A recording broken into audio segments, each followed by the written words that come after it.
Memória positiva. Por trás da vitória, teve a luta. Boa tarde, ouvintes da Rádio Aranãs, você que nos acompanha através da nossa emissora e também através de nossas redes sociais. Está começando o quadro Memória Positiva, que é um oferecimento de Moderna Construções Modulares e também de Petrojoia. Meu convidado de hoje é o José Eustáquio Souza Soyer. Dedé Soyer, você vai com certeza entender melhor quem está conosco aqui. Dedé, muito obrigado de antemão pelo convite, por aceitar o convite para estar aqui.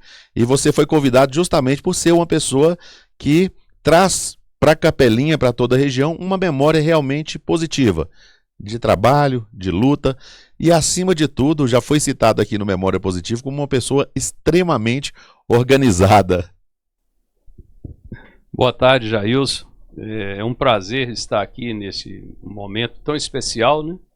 Porque quando a gente fala a público, é porque a gente tem alguma mensagem que pode ser positiva, né? E nenhum local melhor que não seja esse, né? Uma memória positiva. Então espero que eu possa contribuir para que esse programa seu possa inspirar as pessoas, através de muitos outros que aqui virão, a fazer o seu melhor, e fazendo o seu melhor que sirva de referência para todos, né?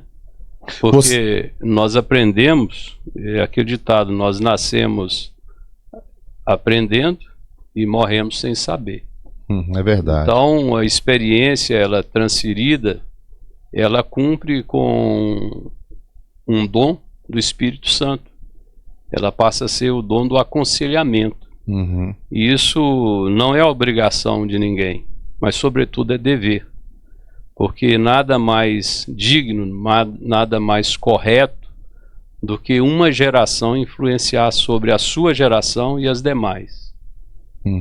Você é natural de Capelinha, Dedé? Com muito prazer, Jailson. Eu às vezes até brinco, né? O pessoal pergunta de onde você é. Eu sou de Capelinha. E com muito orgulho. Afinal de contas, o lugar de santo é na capela. Eu estou te perguntando por quê? Porque eu noto que vocês têm algumas ramificações por Minas Novas e tal. Então, muitas vezes fica essas dúvidas, né? Na verdade, existe uma inversão. O pessoal acha que a família da minha mãe, Gelcira, seja de Minas Novas, e que a família do meu pai, José Soyer, seja de Capelinha. É o inverso. A família Soyer, ela chegou em Minas Novas com uns freis franceses. Certamente o primeiro Soyer que aqui chegou tem toda a influência da Igreja Católica. Soyer é do francês soyer, que quer dizer aquele que faz. E tem várias variações, Soyer com Y, Soyer com EH, mas no Brasil todo Soyer que eu encontrei é da mesma árvore genealógica. A família do meu avô, Rodolfo, que, diga-se de passagem, ele estaria participando da Primeira Guerra Mundial, quando ele, aos 19 anos, chegou no porto de Santos, ou do Rio de Janeiro, não me recordo, e no dia 17 de novembro de 1918. No dia 18 de novembro de 1918, às 11 horas e 11 minutos, deu cessar a guerra. Então aí eu brinco, Jailson, que ou eu seria neto de um ex-combatente da Primeira Guerra Mundial, ou eu teria morrido nos testículos do meu avô lá na Itália. O humor é uma característica nossa. Então a família minha materna é de Capelinha, família Gomes de Souza, e foi para Minas Novas por alguma razão forte que aqui ocorreu. Que há algumas especulações, mas até hoje nós não sabemos as vias de fato. E você vem de uma família de quantos irmãos, Dedé? Nós somos 5, né? 5 irmãos? Eu e mais 4. Dos 4, uma flor, que é a Rosa. E como é que foi a infância, Dedé? Jailson, 1000 vidas eu tivesse, 2000 infâncias como a que eu tive, eu queria ter. foi a melhor possível. A minha infância é aquela infância que me induzia, ou induzia todos nós daquela época, e talvez dali para trás, a ter criatividade, a criar o seu brinquedo, a ser efetivo nos seus momentos gloriosos de infância. É quando você brinca com o carrinho do colega, cria uma expectativa e você aprende a fazer um carrinho daquele.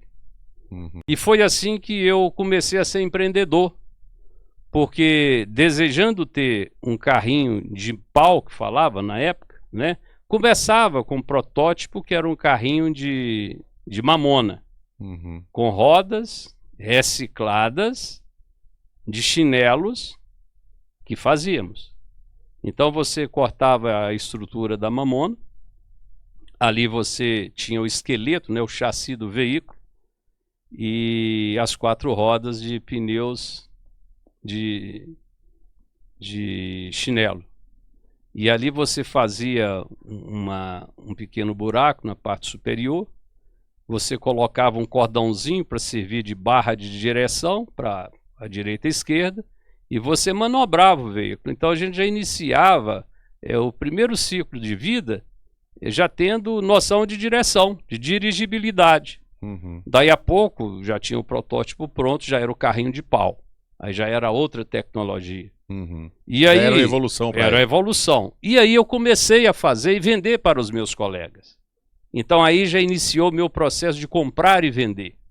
Então eu participava efetivamente de uma criação, induzia e seduzia meus colegas que ainda não tinham aquela habilidade a adquirir aquele meu veículo, aquele invento. E aí eu vendia o meu invento e iria produzir outros. Aí surgiu também outros negócios, né? Como naquela época, né? Pegávamos passarinhos, vendíamos passarinhos, briga de galo, comprávamos e vendíamos pombos. Então, isso era um hábito. Todos da nossa geração aprendeu a comprar e vender. É lógico que tinha aqueles que não tinham habilidade para comprar e vender. Aqueles que compravam sempre caro e vendia sempre mais barato. Então, foi uma infância em que nós tínhamos um contato com a natureza de forma muito natural. Olha bem, até uma redundância, né? O contato com a natureza de forma muito natural. Porque nós tínhamos os pés descalços que não eram ofendidos. Tínhamos resistências para caminhar descalço. Embora eu andava muito pouco, minha mãe pegava no pé, né, literalmente. Sua mãe tem jeito de ter sido muito rigorosa, muito rígida, Minha né? mãe foi a mãe na medida certa. Porque se ela tivesse afrouxado, talvez eu não teria um estilo que eu tenho, que eu julgo que ele é positivo. E se ela tivesse apertado mais, talvez eu teria saído entre os dedos. Então eu devo à minha mãe ela era professora. Então, por si só, uma mestra, né? Uma mestra de filhos dos outros e uma mestra do seu próprio filho.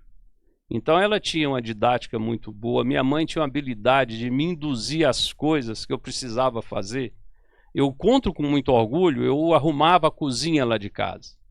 Eu areava as vasilhas. Eu sei o que é um sapólio, que já é uma evolução, uma pasta jóia, eu sinto o cheiro dela até hoje. A palha que fazíamos com a palha do milho, nós fazíamos aquela bucha para utilizar a cinza para arear literalmente as vasilhas que mais se pareciam aos espelhos. Eu fazia isso com muita alegria. Eu acho que isso é muito legal. Você lavar com amor aquele utensílio que iria te nutrir. Ou seja, olha que coisa legal. O amor desde a hora de lavar a vasilha, para que aquela pessoa, muitas vezes a minha mãe, fazia a comida para nós com amor, e era amor desde fazer a comida, lavar as vasilhas, enxugar as vasilhas, guardar as vasilhas. Uhum.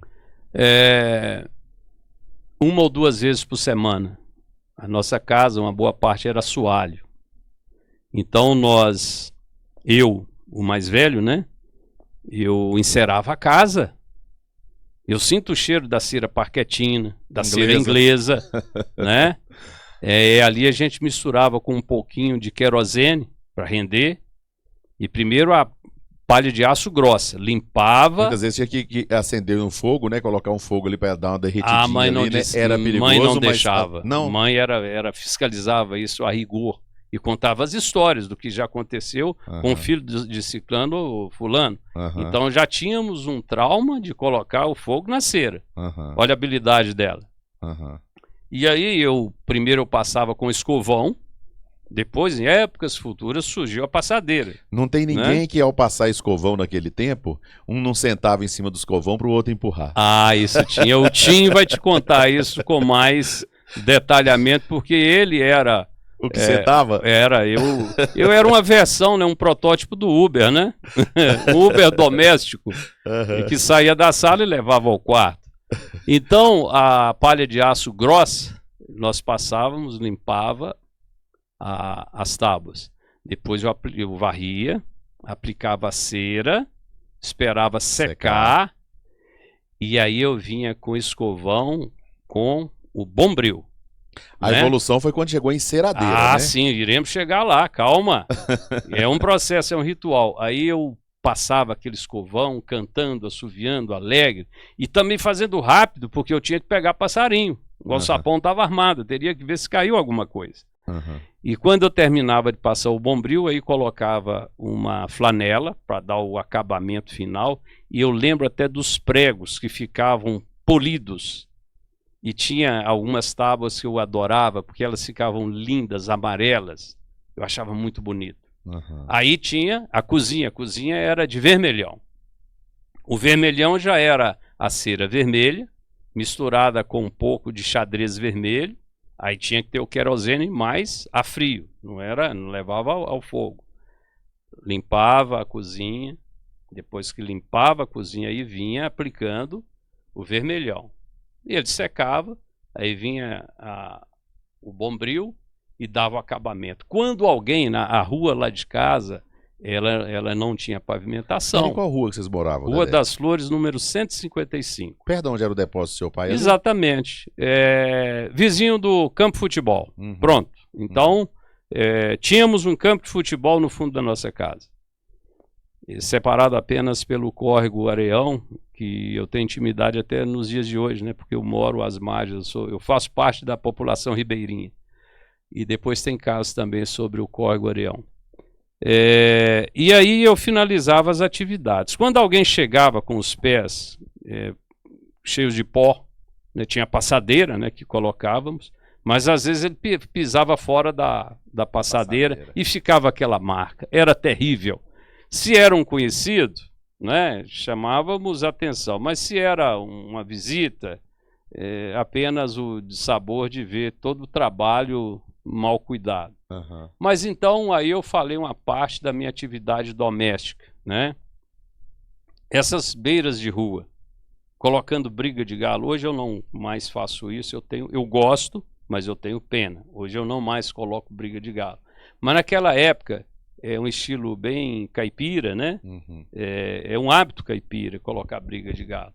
Então eu adorava, eu tinha minha criação de galo, eu vendia frangos, vendia galos. E naquele tempo era legal ou não tinha nenhuma? Era a cultura. Ou seja, fazia parte. Era igual caçar, né? Antigamente as pessoas caçavam, exatamente, era subsistência, o sujeito chegava em casa com alguma coisa. O animal já tinha aquela natureza. Se você criasse ele, mesmo sem colocar briga, era muito comum o pintinho ainda atrás da galinha, um brigando com o outro, se não separasse, ia à morte. Então estava na natureza daquela raça de galos, né? E a outra coisa também era pombos. Então você comprava um pombo, tinha que arrancar um lado da asa até ele transformar a sua casa no torno dele. Aí ele esquecia a antiga morada. Não fez isso aí, você comprava o pombo e perdia porque ele Ele retornava para a voltava. origem. Aí o dono devolvia uma vez, duas, da terceira, agora já não tem jeito mais, Interessante que as perdia. pessoas negociavam um pombo, falavam assim, não, me compra um pombo, esse é pombo correio, mas nunca fez um serviço pombo correio, né? Exatamente. Aí vem os passarinhos, como que era bom. Eu lembro um dia que eu tinha um canarinho que estava prestes a ser capturado. E minha mãe, com a sua autoridade, né, falou, olha, vá à padaria comprar pães. Como que nega? Jailson, esse dia eu corri tanto que o meu joelho, as passadas tão longas, eu não esqueço disso, os meus joelhos batiam no chão. Passadas tão longas, cheguei lá ofegante, peguei os pães, retornei e, para azar do pássaro, eu ainda capturei aquele canário. Então, aquele teve um mérito diferente, porque foi um recorde aquela ida à padaria. Resolvi o problema da minha mãe sem criar nenhum mal-estar e capturei o pássaro. Aquele ali foi o...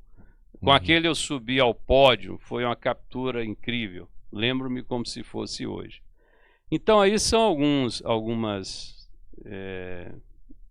alguns resquícios que está depositado na memória, na minha retina, e que lembrar me faz reviver, sentindo os sabores, sentindo até o cheiro de algumas coisas que fez parte daquele momento, como sentir o cheiro da cera parquetina, como sentir o cheiro da canjica que eu tratava dos pássaros, como sentir o cheiro das gaiolas dos galos de briga que eu tinha e dos galinheiros. Então, esse é um momento muito especial para mim. A memória olfativa, ela é muito interessante, né, Dedé? Toda memória é interessante, mas a memória olfativa, eu tenho uma memória olfativa muito grande. Eu, por exemplo, eu lembro, por exemplo, do perfume, o cheiro, o perfume que a minha professora de quarta série usava. Quando ela chegava na minha carteira para me ensinar alguma coisa ali, eu tenho isso, eu tenho o cheiro, por exemplo, do cabelo da minha mãe, assim, com uma coisa muito... com uma lucidez muito grande, como se fosse uma coisa recente. Isso é muito interessante e nos remete ao passado de forma assim tão rápida, né? E muito interessante. À medida que você citou sua mãe e falou aí sobre essa memória olfativa, eu lembro meu pai sempre foi muito braçal. E naquela época ele tinha burros. Muitas casas em Capelinha foram construídas com material de construção puxados a lombo de burro do Zé Soié. Eram 2 caixotes, um de cada lado, eu transportava tijolos, areia, cascalho, pedra e o material bruto. E ele chegava à tarde em casa, bem cansado, e transpirava muito, mas o suor do meu pai era cheiroso, me fazia bem, aquele suor, um suor bento, porque era um suor em que ele estava... era o extrato do pão ganhado com o suor de cada dia. Né? O pão de cada dia com o suor de cada dia. Aí ele, muito brincalhão, ele começava a brincar com a gente, fazendo cócegas, soprando na barriga da gente, fazendo aquela brincadeira que quase todos os pais fazem, e era muito divertido.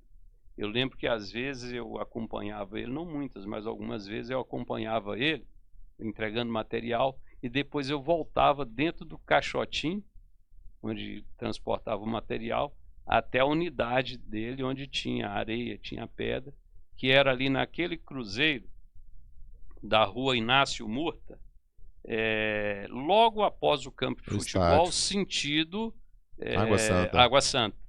Então ali em frente, ali havia do lado de cima, era a pedreira do meu pai, que era pedra e areia que eu tirava ali. Do lado de baixo da rua era Aniceto, onde tinha um bosque com água super cristalina que finalizava no córrego Areão.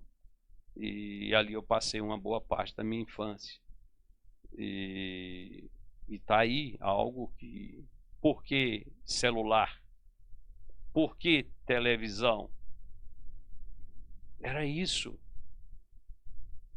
Eu transpirava, eu subia em árvores, descia, eu fazia o meu carrinho. Eu era um ser contemplativo, eu tinha tempo para observar as coisas. os dígitos a serem guardados, depositados na memória, era muito menos. Porque você não tinha tantas luzes, você não tinha tantas figuras, você não tinha tantos movimentos que se vê no celular. Você tem que processar tantas cores, tantas palavras, tantas músicas. Não, você tinha ali madeira, serrote, prego, martelo, turquesa, alicate. E você estava ali vivendo aquilo.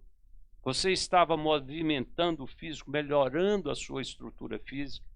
Você estava exercitando o seu poder criativo. Você estava criando, você era criador do brinquedo que você brincava, ou do brinquedo que você fazia para vender para alguém, que era fonte de alegria. Uhum. Rio, minha mãe tinha muitas histórias sobre rio. Íamos com nossos pais, com muito cuidado. Água nunca acima da canela. Então, minha mãe contava os causos dela, né? Dia domingo tinha os pratos, a macarronada. A maionese. A maionese já é coisa sofisticada. Até brincávamos que era Maria Dionésio, né? Uma senhora, mãe do Miltinho, uma pessoa maravilhosa, e que ao invés de falar maionese, o seu César Ferreira falava Maria Dionésio. Vamos comer Maria Dionésio, né? É uma brincadeira. E a gente tinha não somente a roupa nossa domingueira, mas a roupa das camas do domingo era diferente. Eu lembro da colcha que estava sobre a mesa, a cama dos meus pais, uma colcha muito bem, colcha alcolchoada, né? Uhum. Amarela, bem... Cobre leito. E eu tinha aquela roupa domingueira para ir à missa. Todos os domingos íamos à missa. Eu tenho a minha memória, eu bem pequeno, entre meus pais, a hora que todos levantavam, eu nada avistava, né? Eu lembro que eu estava sempre entre meu pai e minha mãe. Então, a religiosidade eu aprendi com meus pais, minha mãe Gelcira, meu pai José, que foi coroinha, foi sacristão, acompanhou vários padres aqui, padre Otacílio, padre José Batista, Padre Pedro, Urich.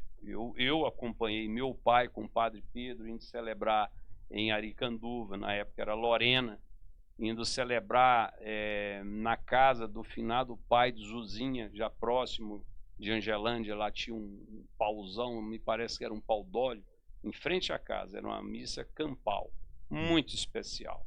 Uhum. E meu pai conta a história bonita do Padre Pedro. Eu adorava o Padre Pedro. Ele, quando estávamos indo, meu pai tinha um jipe levando o Padre Pedro. E essa semana meu pai me lembrou isso. Os animais pulando nos pastos, aí o Padre Pedro com aquela voz forte, né? Olha, José, até os animais sabem que é dia domingo. Olha como que eles estão alegres. Então,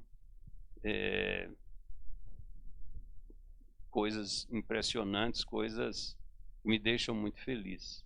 Então nós não tínhamos tempo para coisas que hoje existem e que, se existisse naquela época, talvez eu não teria essa memória tão legal da minha infância. Uhum. Que bom que eu não tive celular naquela época. Que bom que eu não tive a efetividade da televisão naquela época. Que bom que não tínhamos luz tão farta como hoje, porque eu sou de uma época que chegava 9 horas da noite, a luz de Capelinha ia diminuindo, e não tínhamos mais luz. Quando era a luz lá do Fanado, uhum. lá da usina que tinha, usina que tinha, que era luz própria. Eu sou da época da luz própria. Eu sou da época que depois chegou o DAE em Capelinha, que é o Departamento de Águas e Esgotos. E eu sou da época da transição do DAE para a CEMIG, né? Uhum. Eu sou da época, Jailson, em que Capelinha não tinha mais que 5.000 habitantes. Era muito comum em toda a periferia de Capelinha, muito próxima do centro, casas de chão batido, enchimento e cobertura de sapé. Muito comum. Muito comum naquela época a gente perceber as pessoas carregando sobre a cabeça de boi para chegar em casa, tirar o couro e tirar aquela carne e fazer sopa daquela pouca carne que tinha na cabeça de boi. Uhum. Era uma... Caperinha naquela época ela não era pobre, ela era miserável. Eu lembro de duas crianças em frente ao açougue de Antônio Carvalho e Amélio Mendes, onde na rua Doutor Hermelindo, naquela ponte, o açougue deles era construído sobre madeira, pau a pique, e era uma continuação da ponte. Do lado oposto era o antigo bar do Ari. Então ali no açougue do seu do seu Amélio e Antônio Carvalho, tinha um bueiro que eles não finalizaram. Eu lembro de duas crianças dentro desse bueiro comendo sebo como se fosse um churrasco mais delicioso. Ou seja, eu percebia naquelas crianças uma necessidade tão grande de proteína que comia literalmente o sebo, aquela carne, não diria, o sebo branco, mastigando aquilo e comendo com a maior alegria, a necessidade, hein? Uhum. Hoje alguns desses eu vejo aí sobreviveram a isso. Sim, Então, sim. olha bem, esse era o ambiente que eu vivi. O meu primeiro emprego, Jailson. Olha o que é a influência pelo que se vê. Naquela época, ser funcionário do Banco do Brasil, em qualquer cidade do Brasil, Nossa. desde a menor até a maior, Você tá louco. o Era uma funcionário autoridade. do Banco do Brasil tinha poder de prisão, de soltura. Era autoridade. Ele tinha mais influência, às vezes, que o padre, que o prefeito. Uhum. É o funcionário do Banco do Brasil. Uhum. Em frente à casa dos meus pais, da Rua das Flores 155, tinha o senhor de Flávio, que tinha um bar. Ele era guarda do Banco do Brasil. Na época chamava-se SEG, Segurança Especial de Guarda. E ele tinha um bar e toda tarde os funcionários do Banco do Brasil iam ali. Passou a ser para mim uma referência. Aí eu quero ser funcionário do Banco do Brasil. Ocorreu um concurso para menor aprendiz. Isso foi em março de 1981. E eu passei nesse concurso. Antes eu fiz uma promessa. Se eu passasse ao concurso, eu iria às missas todos os dias durante 6 meses. Todos os dias? Todos os dias durante 6 meses. Essa missa era celebrada pelo padre Pedro Ulrich, um alemão, quase 2 metros de altura, às 18 horas. E às vezes ia comigo um vizinho, muito amigo, o Israel, às vezes ele ia comigo nessa missa. No final dos 6 meses eu teria que pegar uma pedra, olha bem, subir hoje a Tancredo Neves e depositá-la ao meio-dia no cruzeiro que está em frente à Igreja da Piedade. Fazer isso ao meio-dia, eu fiz, mas com uma vergonha tão grande e com medo de alguém olhar para mim e dizer, esse menino está ficando louco. Cheguei lá, ao invés de depositar solenemente, fazer as orações, eu olhei para um lado, olhei para o outro, joguei a pedra e rachei fora. Uhum. O meu arrependimento foi esse, de não ter depositado a pedra, independente do que pensasse, né, que eu estava fazendo, e ali agradecesse pela graça alcançada, de passar no concurso do Banco do Brasil. O meu primeiro emprego de carteira assinada, com 13 anos e 6 meses de idade. E qual que era a sua função lá? Menor aprendiz, mensageiro.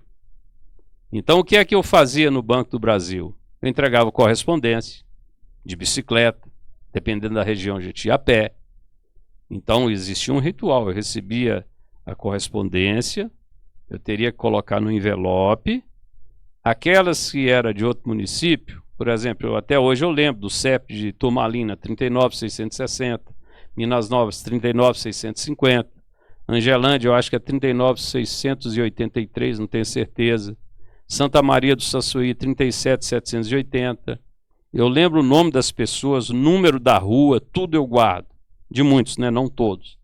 Eu lembro que tinham alguns funcionários da antiga Magnesita, Um deles, o senhor Geraldo Marcelo, Rua José Pimenta, número 61.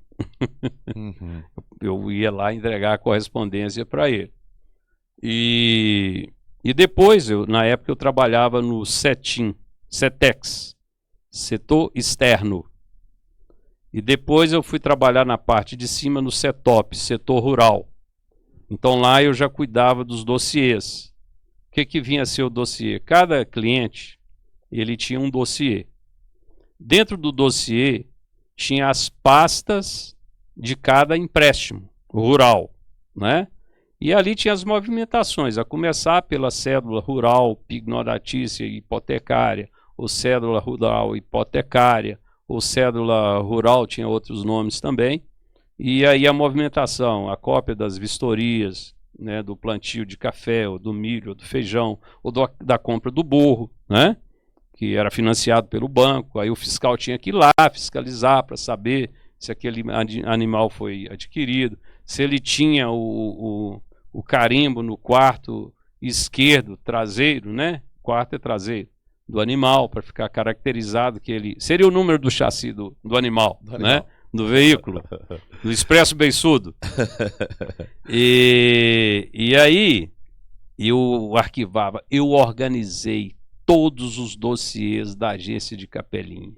Nenhum gerente, nenhum funcionário daquele setor havia visto até aquela data os dossiês tão organizados. Substituí todas as pastas, substituí todas as subpastas e tudo muito bem organizado. O balancete naquela época, as informações iam para um centro de processamento de dados em Brasília e vinha em um material como se fosse um material para ser mimeografado. Quem fazia isso na agência de Capelinha é o saudoso senhor Darcy Godinho Pires, que ele era na época contínuo do Banco do Brasil. E quando ele entrava de férias, sobrava para mim passar aquele balancete para um livro muito grande, talvez de 1 metro por 80, ou talvez mais, como se aqueles livros antigos dos cartórios. Então tinha uma gelatina, era realmente uma gelatina, porém mais dura, que umedecíamos aquela gelatina com água, arrastava o excesso com um rodinho, aplicava aquela folha, passava um rodo sobre aquela folha e o que estava nela passava para a gelatina. Aí eu pegava a folha do livro, aplicava com muito cuidado sobre a gelatina, passava novamente um rolo, puxava um pouquinho para ver se as letras já haviam passadas para o livro, e aí estava ali o extrato do balanço mensal da agência de Capelinha 0396/4. José Clóvis Miranda Pereira ia lá conferir, aplicava o carimbo dele, e é uma das assinaturas que eu sempre invejei. Da forma que você via uma, você via todas as demais.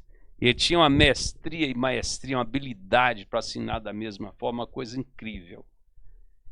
E falando dele, eu lembro da sua organização.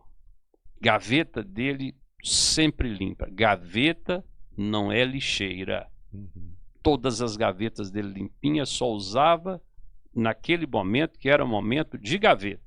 Uhum. Saiu do momento de gaveta, é arquivo. Não é arquivo e nem pode permanecer na gaveta, é lixo. Aprendi com ele. No Banco do Brasil eu tinha um nome de guerra, Sabiá. Sabiá? Por que, Dedé? Ah, tem história. Peraí, você vai me contar isso agora. Vou só para um rápido intervalo comercial. Em nome de Petrojoia e também Moderna Construções Modulares. A gente volta já. Memória positiva. Eu quero falar para você da Petrojoia, uma empresa que chegou para facilitar sua vida. Se você tem sua fazenda ou uma empresa que tenha frota de veículos e quer ter maior controle de consumo e economia no abastecimento, Petrojoia. Você vai ser o dono do seu próprio tanque, verdade. Você vai ter uma estação de abastecimento de diesel na sua fazenda ou na sua empresa. É mais economia para você. Tá na tela aí, ligue 0800 543 0800 e conheça a Petrojoia.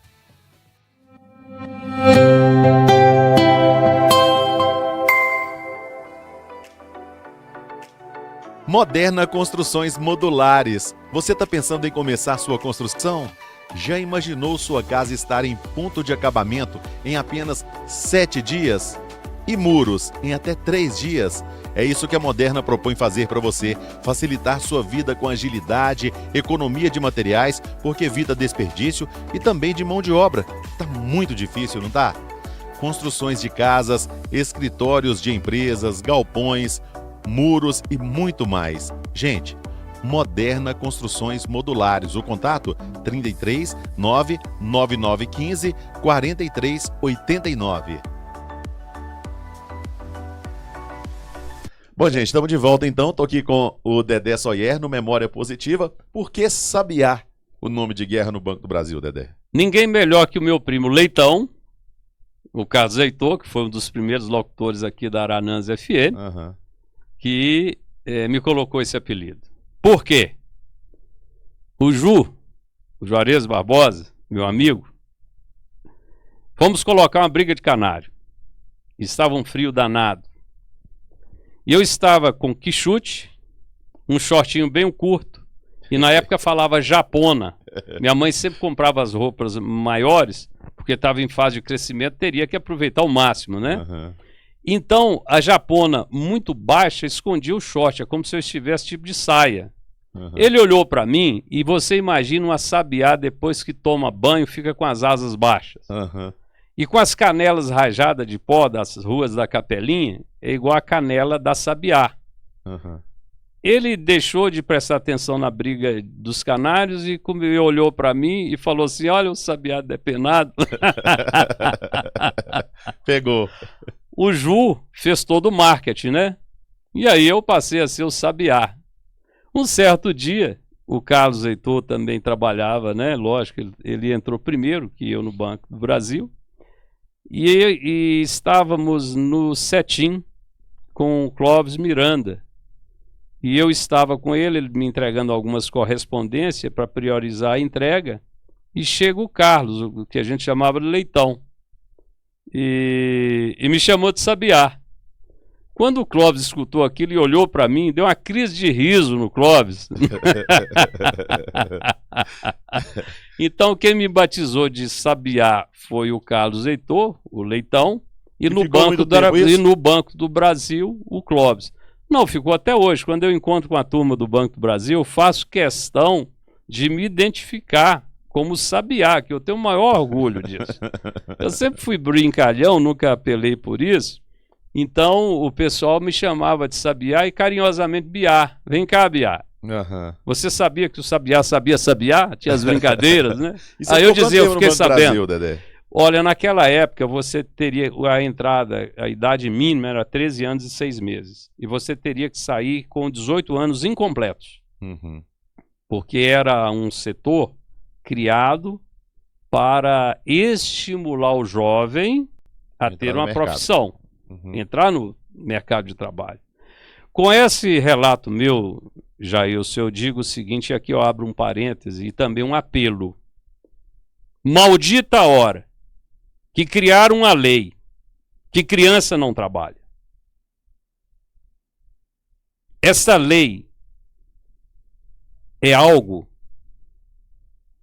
que fere profundamente todos os princípios estruturais de uma pessoa que compreende o valor de um trabalho, que compreende a necessidade e o dever de ser útil, desde a sua casa, arrumando a sua cama,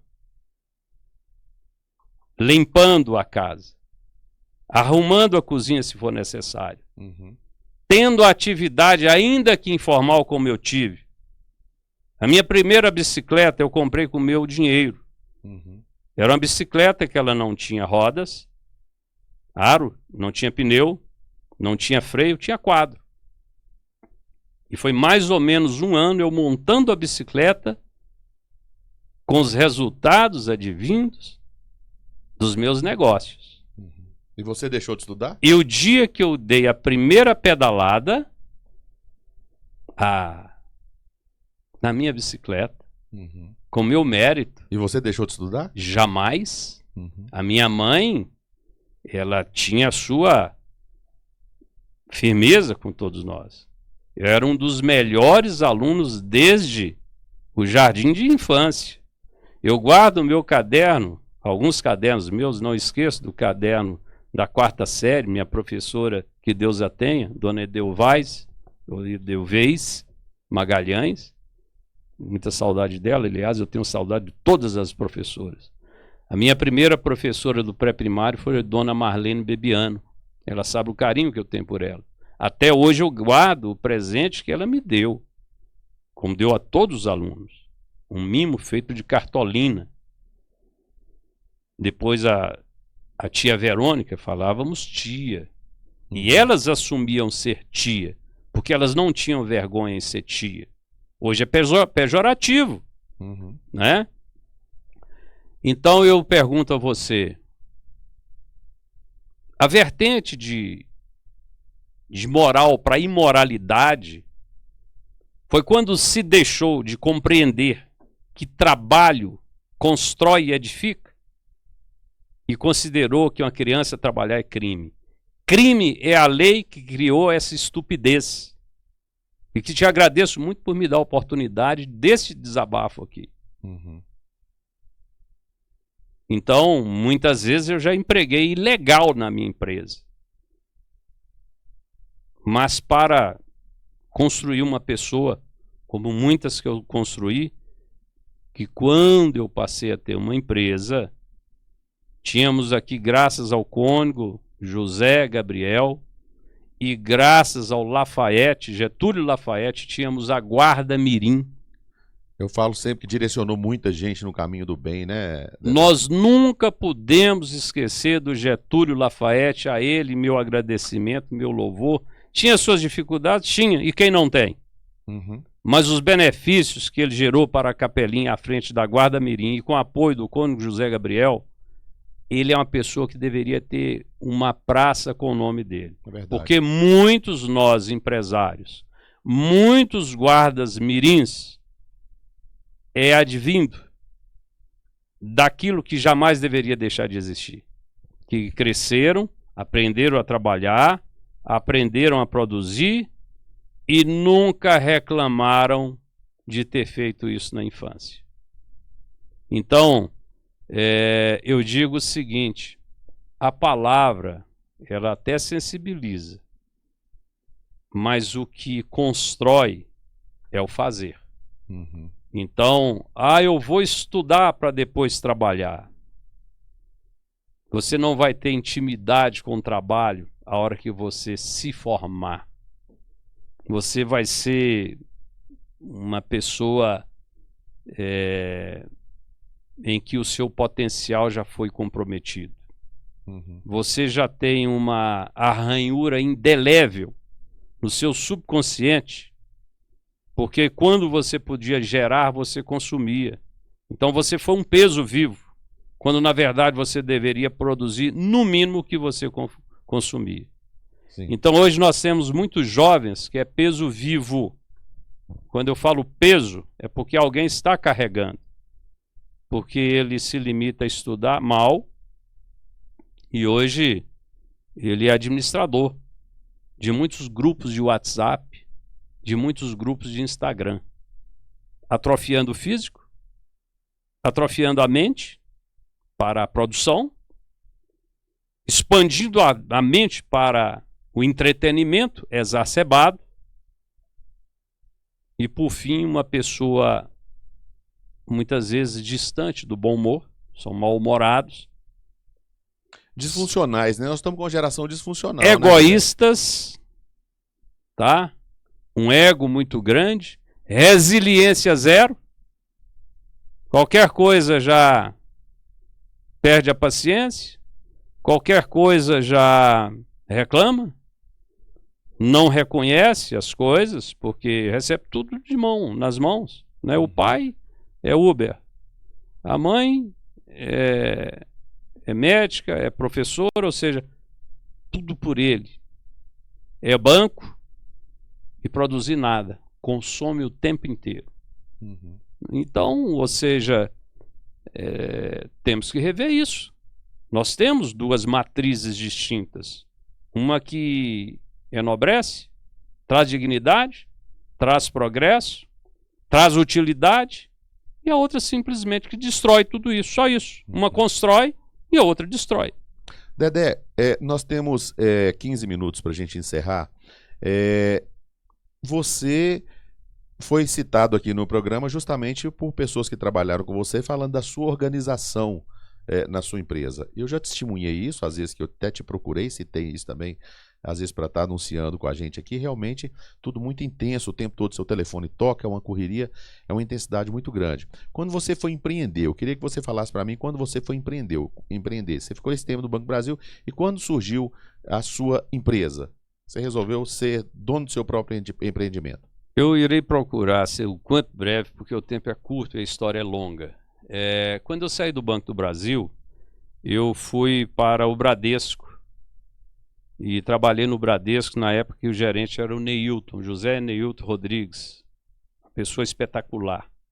Me deixou assim muitas memórias positivas, muitos bons exemplos. O que eu posso dizer do Neilton é isso aí. E na época eu lembro que a primeira festa do café, o Neilton e o Oduvaldo Mansano de Mello, o Neilton gerente do Bradesco, o Oduvaldo gerente do Banco do Brasil. Os dois, eles foram o marco para que ocorresse a primeira festa do café. E na época eu trabalhava no Banco do Brasil ainda. E era o dia inteiro eu levando e trazendo correspondência do Oduvaldo para o Neilton e do Neilton para o Oduvaldo. Eu era uma espécie de e-mail na época, ou um WhatsApp. De pernas. Né? De pernas. E quando eu fui para o Bradesco, lá me deu versatilidade, que eu trabalhei em todos os setores. Naquela época eu chegava na agência do Bradesco 5 da manhã, olha bem, 5 da manhã, para lançar o conta corrente, porque na época me parece que o banco abria às 8 horas. Às 8 horas todo o lançamento já tinha sido feito por eu e mais um outro funcionário. Eu trabalhei em quase todos os setores do Bradesco, desde o básico, que é escriturário, até na contabilidade. Fui caixa, eu fui colocado no caixa. Imagina quando se pega um coelho pelas orelhas e joga ali e fala assim, se vira.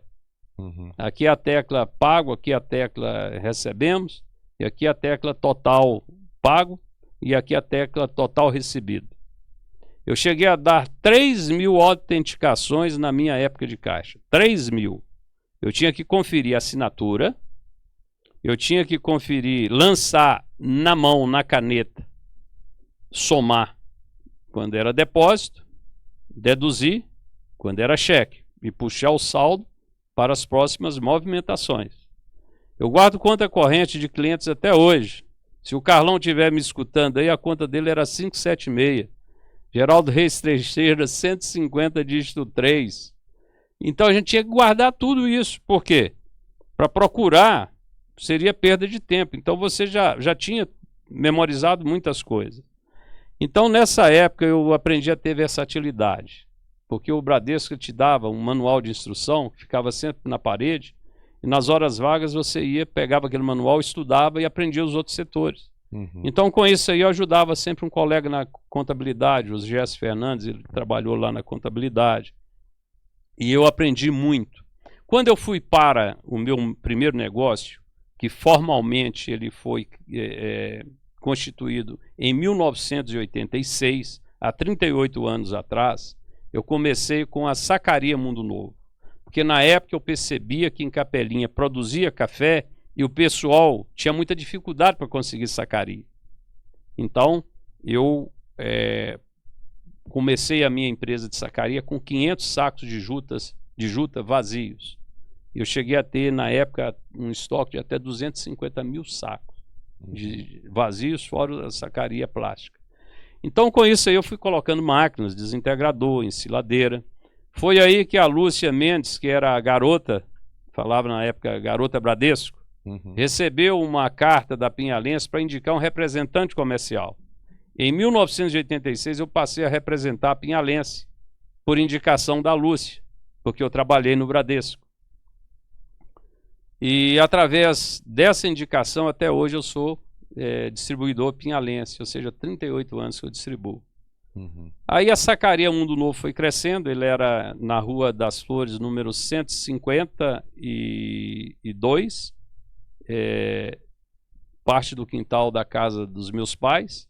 Era uma construção de 12 metros quadrados, 3 de frente e 4 de fundo, em que era muito bem organizado, tudo organizadinho. O depósito da minha empresa era no quintal, eu envelopava a sacaria, e na garagem, que eu roubei do carro do meu pai, passou a ser o depósito. Olha só. Então aí foi a sacaria, depois entrou o rastelo, e aí eu já comecei a terceirizar a fabricação de rastelo para uma empresa do estado de São Paulo, lá de Potirendaba. Eu que comprava rastelo da Tambasa, eu passei a vender rastelo para a Tambasa. Eu de cliente, eu passei a ser fornecedor para a Tambasa. Eu tive muita reviravolta aqui. Passei a fornecer para várias cooperativas, como de Santa Rita do Sapucaí, a cooperativa de Guaxupé, eu passei a fornecer rastelo. E como eu não fabricava, o que eu fazia? Eu mandava o carimbo dos rastelos Mundo Novo para aquele pessoal que eu terceirizava, eles aplicavam o carimbo Rastelos Mundo Novo, com o telefone que era da casa dos meus pais, no 356-1335, e foi aí que eu passei a vender rastelo para o Brasil inteiro, para várias cooperativas. Legal. E com isso aí foi surgindo outros produtos, porque uma demanda gera outras demandas. E aí que passou, saiu de Sacaria Mundo Novo. Para quem passar na Rua das Flores, no número 155, ainda está lá a placa em concreto armado. No arco superior estava lá, Sacaria Mundo Novo. Quando eu fui para a Rua Rio Branco, número 838, aí nasceu a Mundo Novo das Máquinas e Sacarias. Fiel ao nome, Sacaria, né? Sim, sim, sim. Um nome bastante extenso, que não é legal, mas a menção ao café, Mundo Novo, e a minha primeira atividade, vendedor de sacaria, saqueiro, né? Mundo Novo das Máquinas e Sacarias. Aí eu já entrei com fertilizantes, entrei com calcário, toda a linha, e fui ampliando. Aí eu passei a ter uma loja de insumos. Aí eu abri outras filiais. Eu tinha em Água Boa, Angelândia, além de muitas outras empresas de amigos meus que eu consignava produtos. Então, entre loja própria e loja que eu consignava produtos, até 1996 eram entre 12 ou 14. Aí envolvia Água Boa, Santa Maria, Malacacheta lá com Beto Fonseca, Setubinha com João Pinto, Novo Cruzeiro com meu amigo seu Daniel Santos, Itamarandiba com Evandro, São João Evangelista com Olavo Bicalho, Goiães com Tatão, que Deus o tenha, consignava alguma coisa, Minas Novas com Cabo Godinho alguma coisa, Turmalina eu acho que eu tive alguma coisinha também. Você espalhava então os produtos para a região toda? Então eu espalhava os produtos na região. Angelândia era com Leonito, que Deus o tenha, e por aí eu fui expandindo as coisas até que, já dando um salto lá na frente, em 2001, eu comecei a terceirizar a fabricação de máquinas de poda para a empresa de Araguari. Foi bem até uma certa época, e depois eu percebi que a combinação não estava indo legal, eu estava perdendo. E aí eu comecei a fabricar em 2007. Então hoje a Mundo Novo Máquinas Agrícolas e Florestais, ela tem origem no Banco do Brasil, ela tem origem no Bradesco, ela tem origem na minha compra e venda de pássaros, na minha construção de carrinho de mão, no meu zelo em cuidar das vasilhas da casa nossa, dos nossos pais. Então é um conjunto de coisas. Ô Dedé, e para você conseguir formar a mão de obra, fazer com que realmente ela gere resultados. Tem alguma técnica, tem alguma didática que você usa justamente para conseguir absorver do funcionário aquilo que realmente você compra, que é a mão de obra dele? Muito obrigado por essa pergunta, porque nela eu inicio agradecendo a todos que trabalharam comigo e trabalham, indistintivamente, todos, todos. Eu aprendi com todos os meus funcionários, porque eu tenho objetivos, e para que eu venha alcançar os meus objetivos, eu tenho que ter uma didática que aproxime ao estilo de cada um. Eu preciso de me adequar ao estilo de cada um para que cada um venha adequar ao meu estilo, para que a minha empresa tenha a minha cara.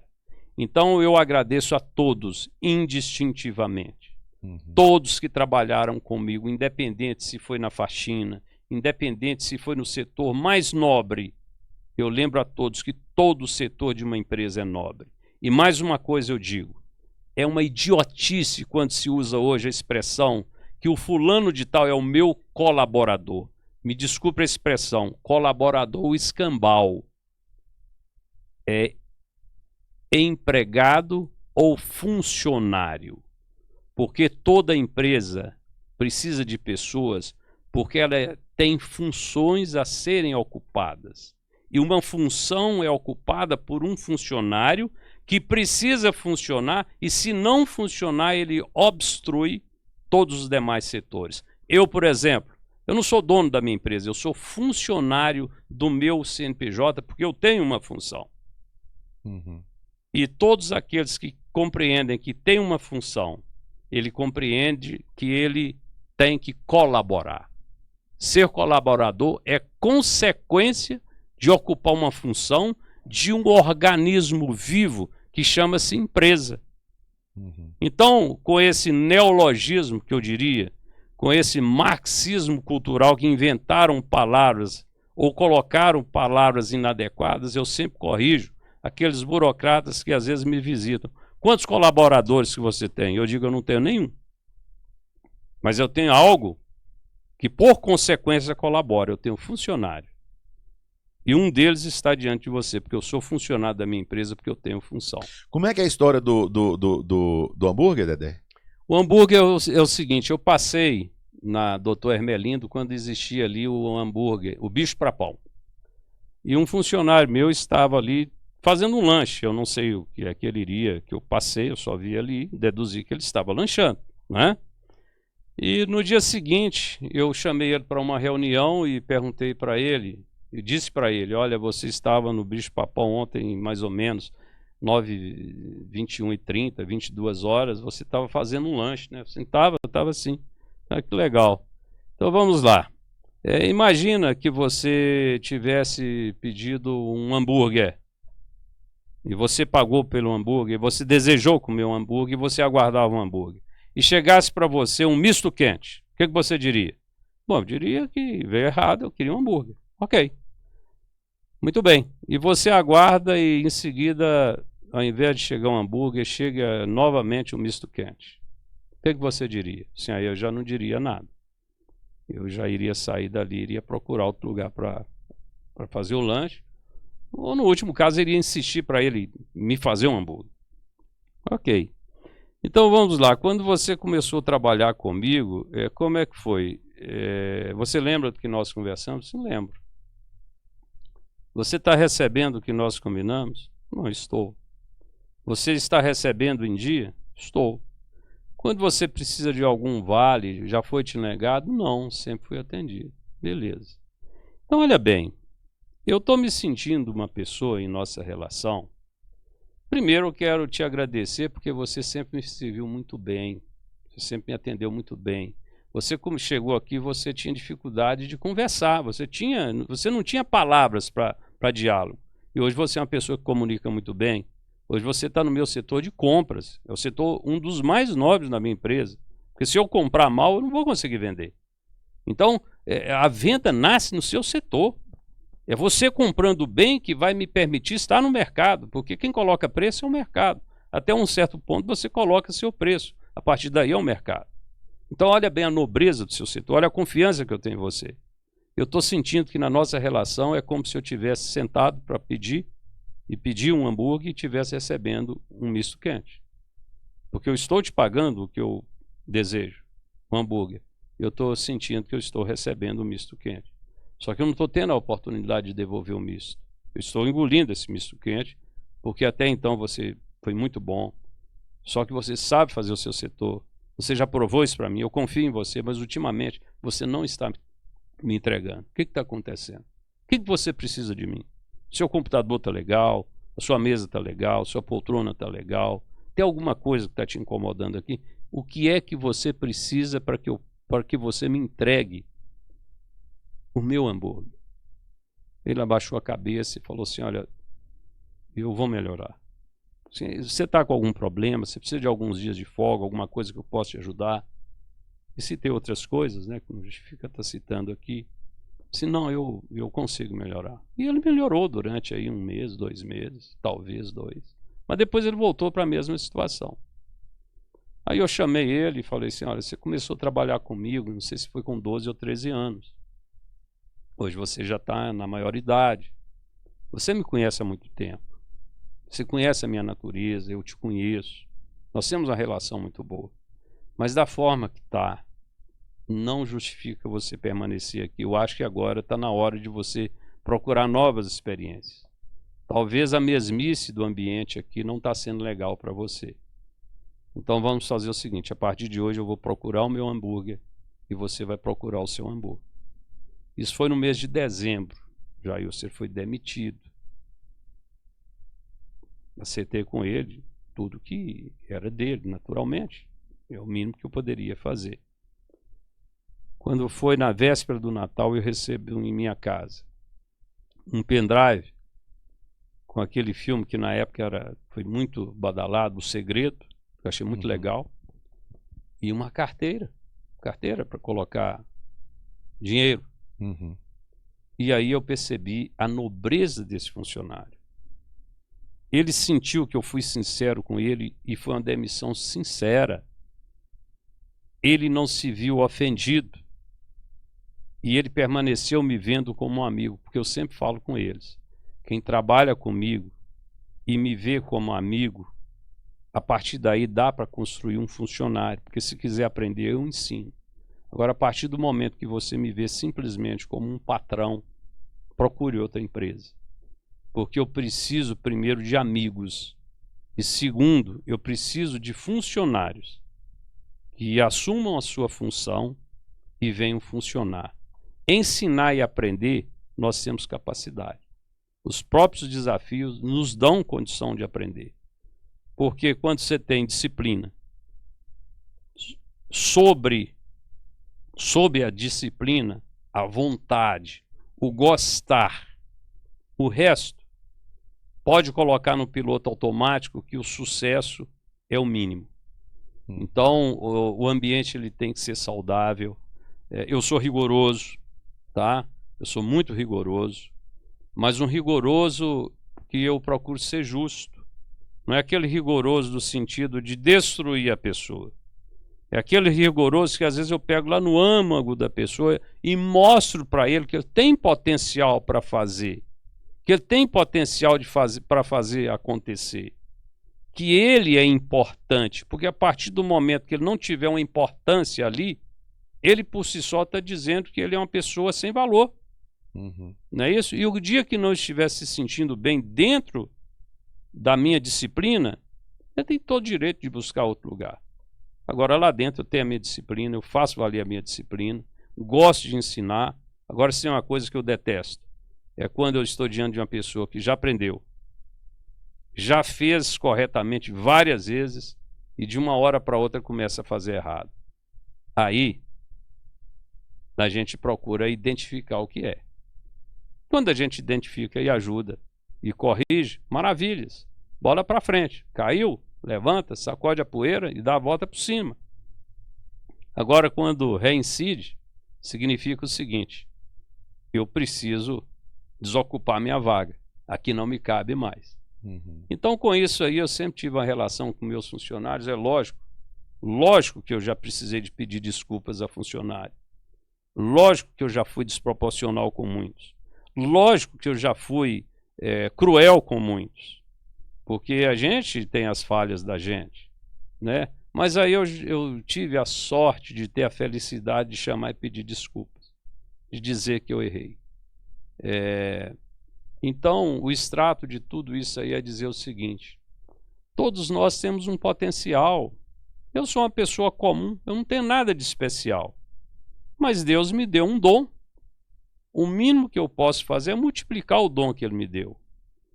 Talvez o meu dom é assumir ser um copo cheio. O outro já tem o dom de ser um balde cheio, o outro um tambor cheio, o outro um lago cheio, o outro um oceano. Nós não temos todos no Brasil Silvio Santos, que Deus o tenha.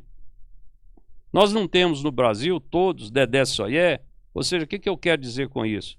Se você tem um potencial de ser copo, que seja um copo transbordando. Se você tem potencial de ser um balde, que seja um balde transbordando. Mas assuma a sua missão. Assuma os dons que Deus te deu. E outra coisa, sempre comece com Deus na frente. Porque se estiver dando errado com Deus, é sinal que já está dando certo. E se estiver dando certo sem Deus, é a prova mais cabal que já está errado. Então, onde você tem Deus, eu sempre tive uma fé, eu sempre persegui a fé. Eu sempre acreditei que vale a pena ser bom. Muitas vezes sendo ruim, porque a gente é fraco. Nós somos um oceano de desordens, né? O pecado original criou uma desordem muito grande na gente. Então a gente vive entremeado em acreditar na ordem das coisas, mas sendo desordenados. Então é uma briga, é uma luta, é uma batalha constante a gente que acredita no bem. Porque muitas vezes a gente é o mal. Mas aí vem a consciência, vem a referência de Deus, vem a dimensão da oração do Pai Nosso, ou seja, todos nós somos irmãos. Se eu tivesse agora fazendo as orações, a oração do Pai Nosso com meus avós, bisavós, todos nós iríamos rezar o Pai Nosso que está no céu. Então o que eu peço hoje para todos os jovens, para todos os pais, para todos os avós? Cuidem bem dos seus filhos, dos seus netos. Coloque ele para lavar as vasilhas. Estimule ele a comprar alguma coisa ou vender, mesmo que ele não tenha timbre comercial, mas todos nós temos que comprar e vender alguma coisa. Verdade. A própria imagem da gente, você vende a sua imagem. Saiba vender a sua imagem fiel, para que ninguém venha cobrar de você o que você não é. Seja sempre você no seu melhor. Porque se cada um de nós procurar ser, cada um de nós no nosso pior, o mundo será muito pior. Me permita deixar uma frase de François Rabelais, ela é muito legal. Conheço muitos que não puderam quando deviam, porque não quiseram quando podiam. Então, já que você quer e pode, faça. Porque talvez se não fizer, há de chegar um momento que você quer, mas você não poderá mais fazer. Porque ninguém consegue voltar no tempo perdido. Um abraço a todos. Dedé Soyer, o sabiá, menor aprendiz do Banco do Brasil. Aí, gente, então foi a participação do Dedé conosco aqui. Repórter Jailson Pereira.